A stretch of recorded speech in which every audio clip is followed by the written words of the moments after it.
ಈ ಸಾರಿ ಕರ್ನಾಟಕದಲ್ಲಾಗಲಿ ಅಥವಾ ದೇಶದಲ್ಲಾಗಲಿ ಮೋದಿ ಅಲೆ ಇಲ್ಲ. ಯಾಕಂದರೆ BJP ಕ್ಯಾಂಡಿಡೇಟ್ಗಳು ಮೋದಿ ಹೆಸರಿನಲ್ಲಿ ಓಟ್ ಕೇಳ್ತಾ ಇದ್ದಾರೆ. ಮೋದಿಯವ್ರ ಮೇಲೆ ಅವಲಂಬನೆಯಾಗಿದ್ದಾರೆ. There is a strong anti-incumbency against Modi government. So ಹಾಗಾಗಿ ಮೋದಿ ಅಲೆ ಇಲ್ಲಿರೋದ್ರಿಂದ ಇಡೀ ದೇಶದಲ್ಲಿ ಕಾಂಗ್ರೆಸ್ ಪರವಾದಂಥ, ಇಂಡಿಯಾ ಪರವಾದಂಥ ವಾತಾವರಣ ಇದೆ. ನಿನ್ನೆ ಕೊಟ್ಟಿದ್ದಂಥ ಅಡ್ವರ್ಟೈಸ್ಮೆಂಟು ಈ ದೇಶದ ಜನರಿಗೆ ಭಾರತೀಯ ಜನತಾ ಪಕ್ಷದ ಸರ್ಕಾರ ಖಾಲಿ ಚೆಂಬು ಕೊಟ್ಟಿದೆ ಅಂತ.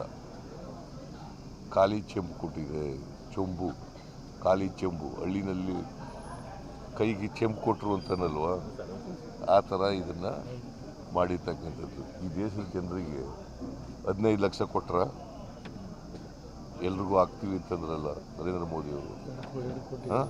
100 ದಿನದಲ್ಲಿ 15 ಲಕ್ಷ ರೂಪಾಯಿ ವಿದೇಶದಿಂದ ಕಪ್ಪು ಹಣ ತಗೊಬಂದು ಹಾಕ್ತೀವಿ ಮಾಡಿದ್ರ, 2 ಕೋಟಿ ಉದ್ಯೋಗ ಸೃಷ್ಟಿ ಮಾಡಿದ್ರ, ರೈತರ ಆದಾಯ ಡಬಲ್ ಮಾಡಿದ್ರ, ಒಳ್ಳೆಯ ದಿನಗಳು ಬಂದುವ, ಅಚ್ಚೇ ದಿನ ಆಯೇಗ ಅಂತಂದ್ರು ಬಂತ. ಅದಕ್ಕೆ ಚೆಂಬು ಕೊಟ್ಟವ್ರೆ ಅಂತ ಹೇಳಿ ಮೋದಿ ಕೊಟ್ಟಿರ್ತಕ್ಕಂಥ ಆಶ್ವಾಸನೆಗಳು ಅವೆಲ್ಲವೂ ಕೂಡ ಒಂದೂ ಕೂಡ ಫುಲ್ಫಿಲ್ ಮಾಡಿಲ್ಲ, ಈಡೇರಿಸಿಲ್ಲ.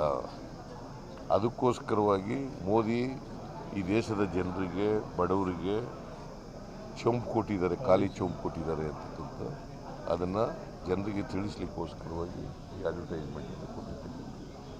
ಅವರು ಏನೇ ಹೇಳಲಿ, ನಮ್ಮ ಕಾಂಗ್ರೆಸ್ ಸರ್ಕಾರ ಕರ್ನಾಟಕದಲ್ಲಿ ಖಜಾನೆನೂ ಖಾಲಿಯಾಗಿಲ್ಲ, ಎಲ್ಲ ಗ್ಯಾರಂಟಿಗಳನ್ನೂ ಜಾರಿ ಮಾಡಿದ್ದೀವಿ, ಅಭಿವೃದ್ಧಿ ಕೆಲಸಗಳನ್ನು ಕೂಡ ಮುಂದುವರಿಸ್ತಾ ಇದ್ದೀವಿ.